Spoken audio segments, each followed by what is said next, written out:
Coming up on ATV News, Homecoming week is half over. We'll catch you up on what you missed. poison in your river. Should you be concerned? And we'll tell you a Milky Way to fatten up your wallet. It was lights out in Colorado, and it's a whiteout in Logan. I'll tell you more coming up on ATV Sports. It's a beautiful day to be locked up here at Utah State. I'll have your game day forecast coming up on ATV Weather.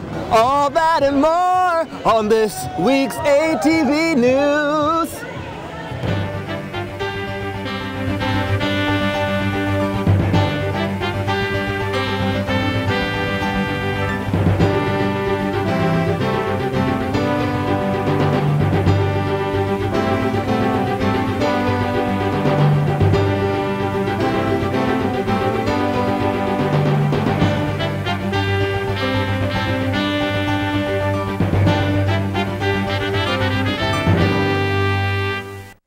Welcome to ATV News. I'm Kelsey Keller. And I'm Romina Nadakovich. The Democratic candidate for Utah's 1st Congressional District came to Logan Monday.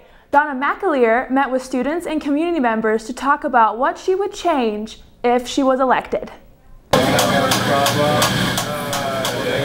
It's the kind of place Donna McAleer loves to be, meeting with the people she could be representing in the next Congress. Hope to be in constant contact with the voters who elect me. They're electing me to represent their interests and their concerns and to be a thoughtful legislator.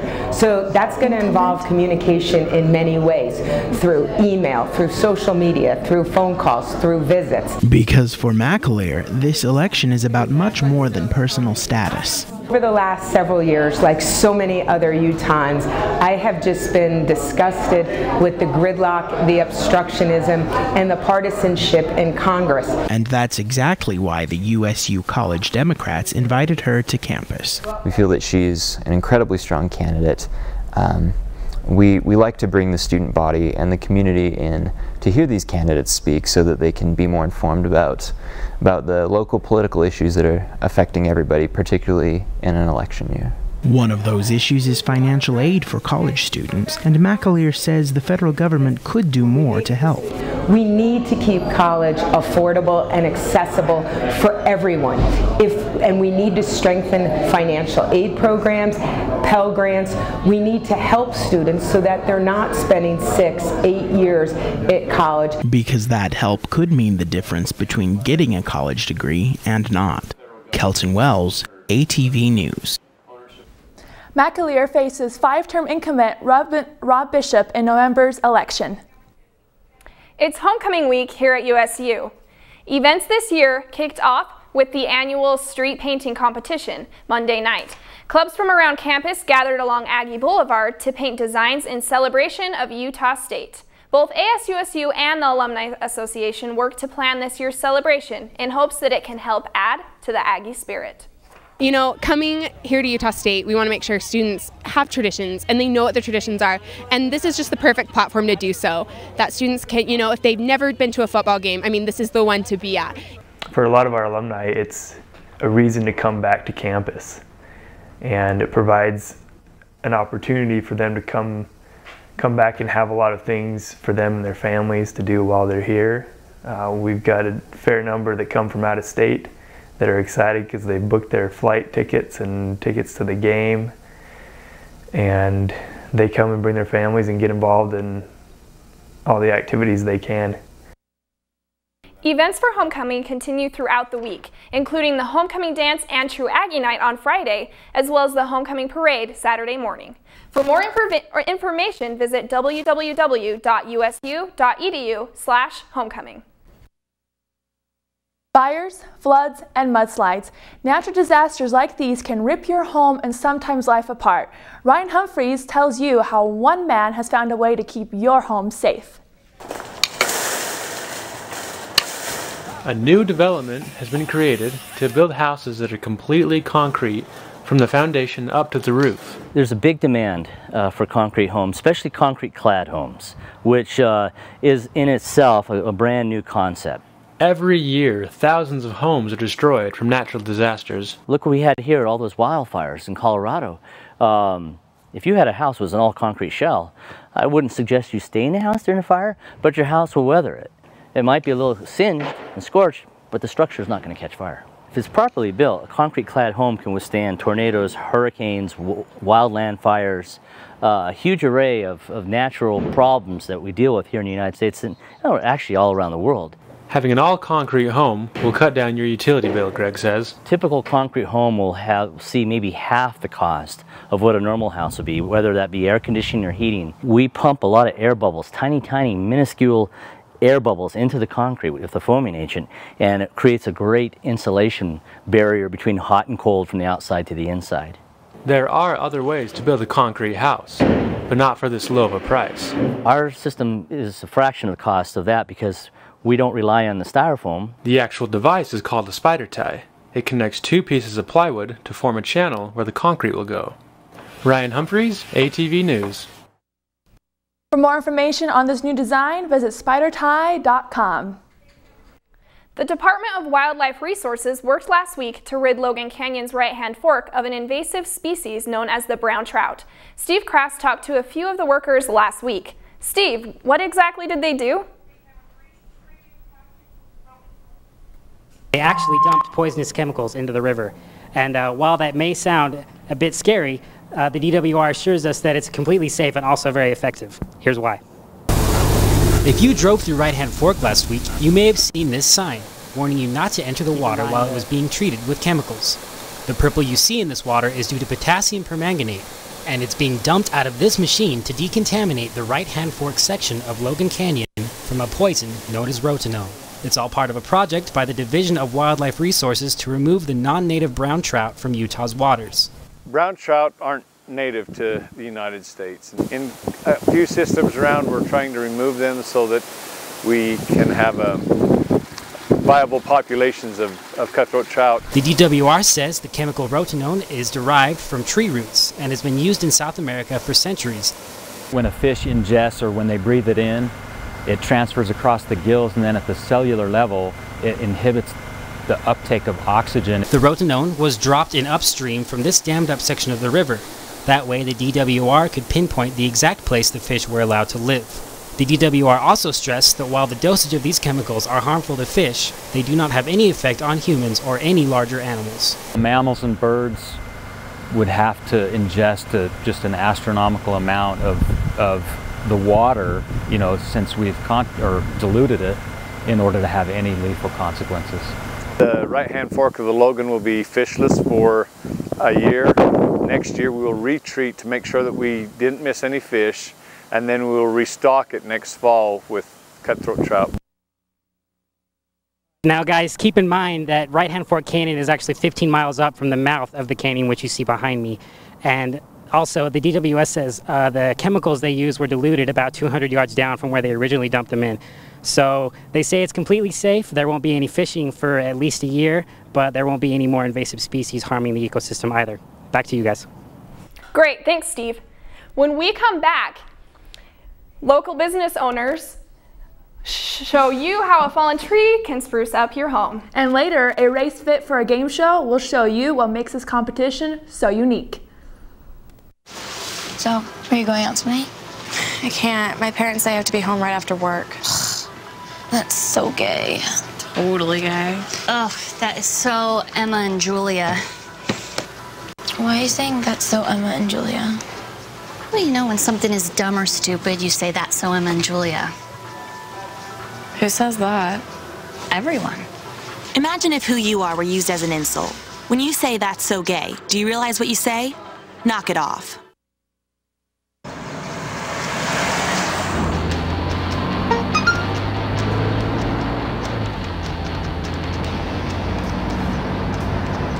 The average text takes your eyes off the road for nearly 5 seconds.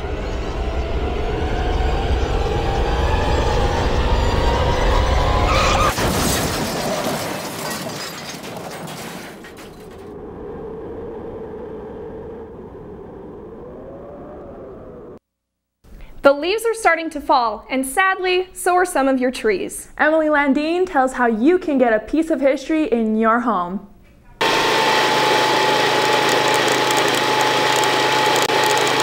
We've learned that there's very beautiful wood in these large trees, and it's a shame that that wood would be wasted.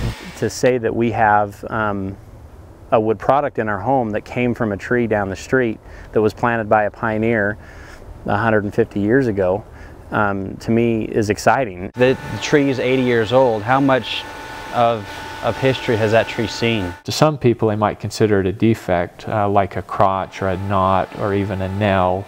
And I've seen a few bullets in urban wood.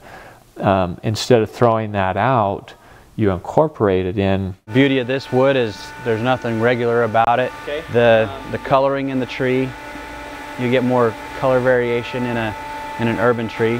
One of the first trees I went and recovered and worked with was planted by Heber J. Grant. Each day, as I walk through my home, I'm walking on a walnut floor, which is beautiful, by the way, from a tree that my great-grandfather planted in Ogden.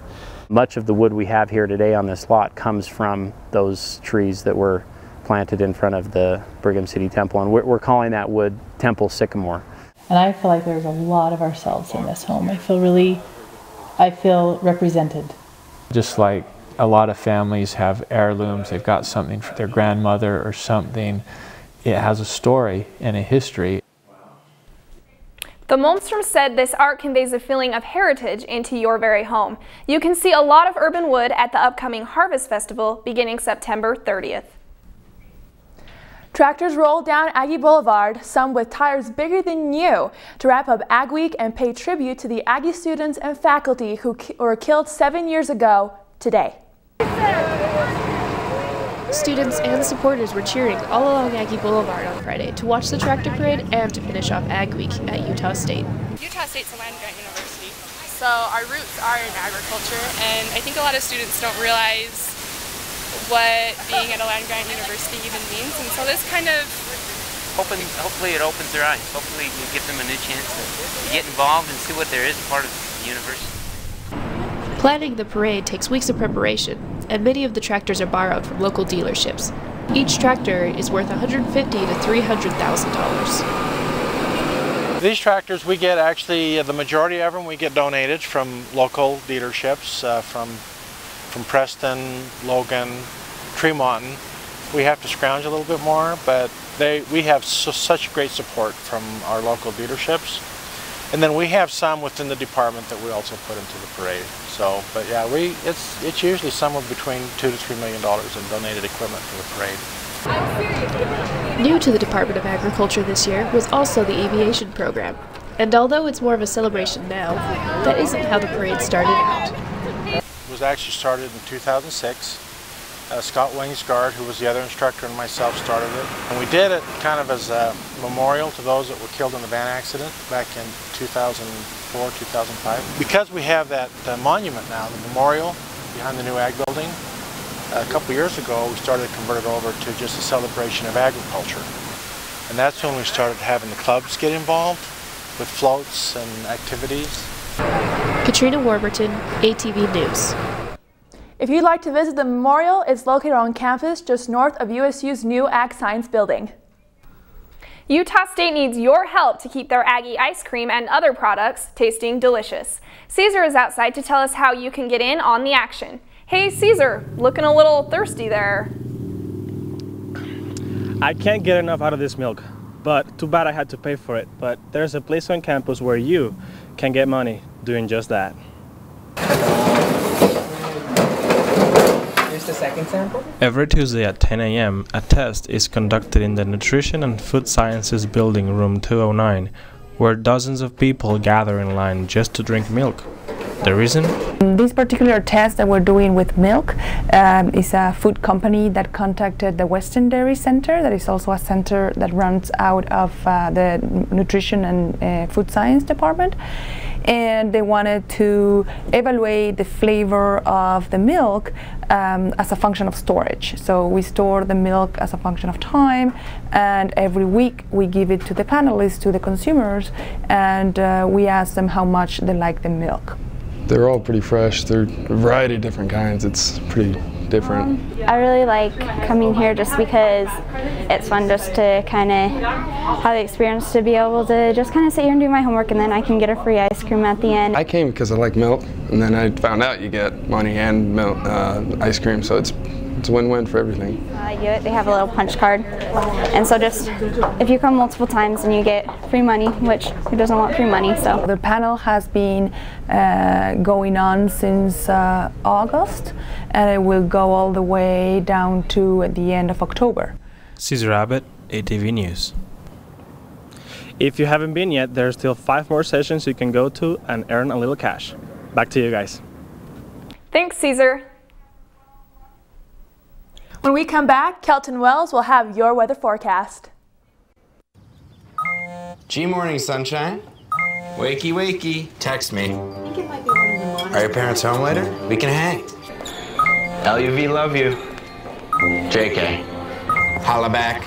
Holla back. Holla back. Are you with your friends? That's lame. We're in a huge fight right now. XO. What'd you dream about? Something I did. Are you on your way to the mall? I'm lonely. Nude pics. Send me some. Text me. Come to the 3rd floor of the TSC to the Sky Room restaurant and experience good food for a great price, such as all-you-can-eat soup and rolls for $3.50 or a full buffet for $9.45. Enjoy custom soft drinks and the sounds of live music as you sit back and relax in the friendly environment. The Sky Room, open Monday through Friday from 11 a.m. to 2 p.m.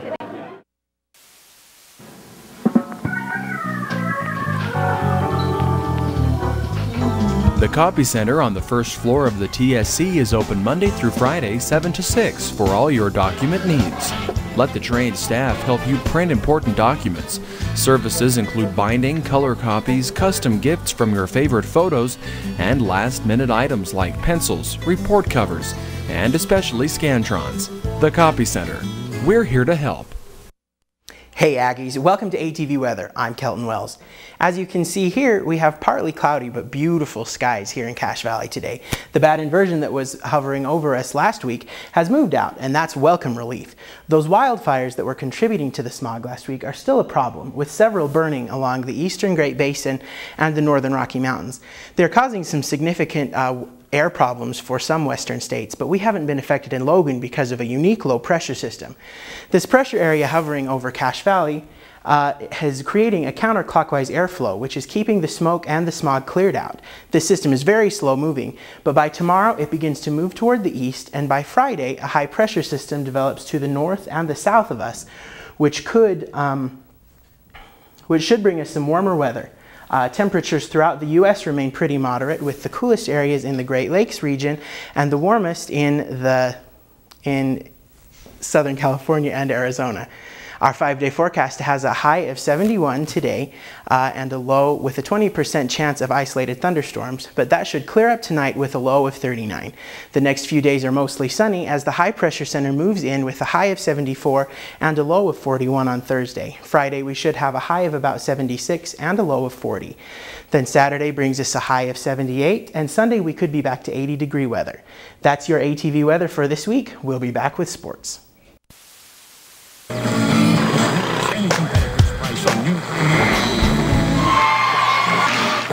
Your hearing is important. Take care of your ears. The USU Speech, Language, and Hearing Center offers a full audiometric evaluation. A hearing test for students costs just $15 and is also open to the general public. Custom earphones and plugs can also be made along with a full examination of the overall health of your ears. Hearing. It's a precious thing. Do you like this top? It's so gay. Really? Yeah, it's totally gay. You know, you really shouldn't say that. Say what? Well, say that something's gay when you mean it's bad. It's insulting. What if every time something was bad, everybody said, "Oh, that's so girl wearing a skirt as a top"? Oh, you are. Those are cute jeans, though. When you say that's so gay, do you realize what you say? Knock it off. Hey Aggies, welcome to ATV Sports. I'm Meredith Kinney. Well, we're right in the heart of football season, and after our last week's tough loss to Wisconsin, the Aggies headed to Colorado State University this weekend, ready to rebound. Chucky Keaton and company stormed into Hughes Stadium ready to make a statement against the new Mountain West Conference foe. Up 10-0, Keaton finds Matt Austin in the back of the end zone. The 1-yard touchdown pass puts the Aggies up by 17 points. USU's defense played tough, especially when it mattered. The Rams didn't get on board until they got a field goal in the third quarter. Kerwin Williams had a career night for the Aggies, running for 205 yards, including a 58-yard touchdown run, putting the Aggies up 24-6. This is a big, big victory. I don't know how many times I've come here, but I know I'm not 500 when I come here. This is a hard place to play. It's always a tough-minded, physical football team. We just knew that we had to reestablish the run after last week's showing. We didn't run the ball very well against Wisconsin, and we knew we had to reestablish the run if we were going to be a good offense. And I think that the offensive line took that to heart. They went out there and blocked their butts off tonight, and ended up being a good night running. The defense, we played excellent until towards the end. I think we got a little lackadaisical. We kind of knew we got to win, and that's not what we should be doing. We kind of let some touchdowns slip away, and that's not what we are. We should be playing all 4 quarters all the way to the end, and so that was kind of. USU is back in Romney Stadium this week for homecoming, and Coach Anderson has called for something a little different. This week, the matchup against UNLV will be Aggie football's first ever whiteout game. USU soccer faced a tough loss to BYU in Logan Thursday night. The Cougars went up 1-0 early in the game, but the Aggies came out aggressive and full of energy on Sunday to get a win against the Wyoming Cowgirls. The ladies didn't lose, but Coach Heather Cairns was not impressed with the result.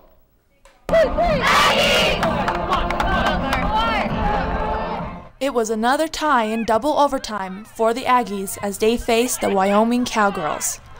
Wyoming scored the first goal in the first half, but that didn't discourage the Aggies. Midfielder Jennifer Flynn kept attacking to try and score for the team, as well as midfielder Maris Hamblin and defender Taryn Rose. But it was birthday girl Natalie Norris who tied up the game. It came out hard, and then we let down for a little bit, got the goal on us again. But once we got the goal, I think, against us, we picked it up and started playing again. Wyoming had their chances and kept trying to score despite the Aggies' aggressive play. Goalkeeper Ashlyn Mulford did everything she could to block the ball. Even though the girls did not lose, Coach Heather Cairns was not pleased. This is a game where we felt like we left points on the table, so it's not a draw that we are particularly happy with. We have to find some accountability in terms of scoring goals. That's really what we're struggling with right now. The rest of the play is great. We're possessing the ball. We're creating, we're creating some opportunities. We're just not putting them away, and that bit us today. Utah State will be on the road this Friday. Romina Nadakovic, ATV News. The Aggies hit the road this weekend playing against New Mexico State and the University of Denver. USU volleyball also had a big weekend. The first foe was Seattle on Thursday night. The Aggies came at Seattle hard, winning the first 2 sets, but ultimately the Redhawks forced the 5th set. Shea Sorensen had 13 kills, and Rachel Orr led the Aggies with 14 kills and plenty of blocks. The sophomore, 2-sport athlete has stepped up in her 2nd season with USU. Orr has led the Aggies to a 3-0 WAC record. Ellie Brainerd added some power to the Aggie front line and helped head coach Grayson DeBose to his 100th win. 100 wins is exciting. It's fun. It's because of these guys here. I have had wonderful assistants and wonderful volleyball players to be a part of, and so it's kind of a nice thing. But we always say all these awards that we get are always team awards, and I don't feel any different about this one. Came out, it was a 5-set match, and it was a grind. It was tough. Those guys are good, and we needed to come out a little bit better, I think, but in the end we pulled through and got the win. Our coaches tell us don't really look at the score, just pay attention to our side and what we're doing and what we can do, and just take care of the ball. So I think that helps. The final serve, I just looked to Jeremiah and told me who to serve, and I just served it and got the point. So. Back on the court on Saturday, the team took on the University of Idaho. The ladies put up a fight, but Idaho's front line held strong. USU was unable to get a run going and dropped the match to the Vandals in 3 straight sets. Jocelyn White, who has been battling the flu, added 8 kills for USU. The Aggies are on the road again for a pair of games this week. Students and student athletes alike are making use of some new locations on campus. The Aggie Legacy Fields are just one example of the new additions, and Kelsey Keller went to the ribbon cutting to see how it's already affecting the university. Play ball! Students and faculty alike are now celebrating since the opening of the new Aggie Legacy Fields. The ribbon cutting for the fields was held on Tuesday. At the ceremony, many of the key players in the field's construction were there, including President Albrecht. This looks a whole lot better than that big pile of dirt that we had to walk by so many times going to commencement. And so I look forward to commencement when we walk by and have people talking about this. It'll be an exciting time for them. Representatives from AstroTurf also came out to see the field they helped create. To have a facility of this caliber on campus both helps with recruiting and the ultimate overall well-being of the student body. Due to an increase in student fees and private donations, all you amateur student athletes out there now have the opportunity to play on the turf. And on top of all that, actual student athletes are also enjoying many new facilities this year, such as the new turf on the football field. The many new athletic facilities will not only put us on the same level as our opponents in the Mountain West Conference, but also help to recruit more athletes. The next project is to finish the Strength and Conditioning Center. It's expected to be done in April and is paid through private donors. Kelsey Keller, ATV News. The Aggie Legacy Fields are located behind the Hyper Building, so feel free to go check them out. Well, that's it for ATV Sports. We'll be right back with more ATV News. All your cares are over. Not so fast there, pupil. You still need to decide on a career. Don't worry about that, announcer guy. Come on into the Career Center, located in the University Inn, and discuss your goals and concerns with advisors who are here to help you get into the fields that you're interested in. There are many resources, including counseling, a career coach, publications, professional interviews, and much more to help you get that job. The Career Center, 797-777. Slides, sumo wrestlers, and Jello? Lauren Brewer shows you what brings these 3 things together. Inflated obstacles, slides,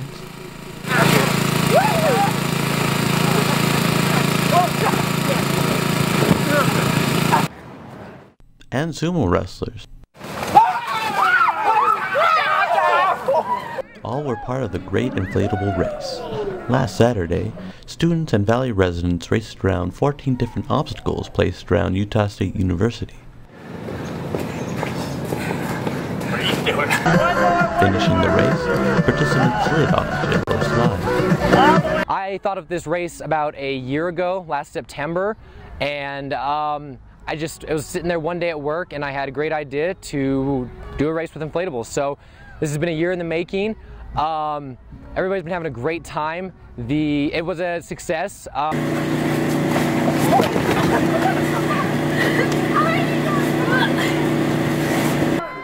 Some participants got into the spirit of the race and dressed up. I'm here at the Great Inflatable Race. I'm here with my team, the Masked Villains, and we ran the race and we went through the Jello pit and it was awesome.